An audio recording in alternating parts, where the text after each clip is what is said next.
Once again, Assalamu alaikum wa rahmatullahi wa barakatuh. Bismillahir Rahmanir Rahim.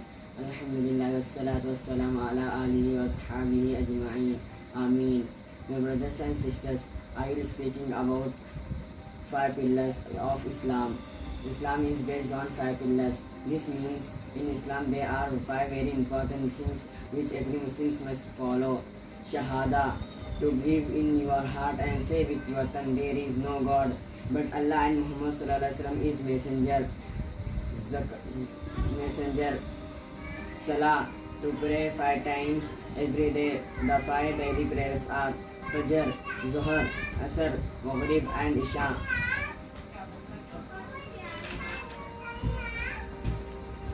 Zakah, to purify our wealth by giving a small amount to the poor. This is given from our extra wealth.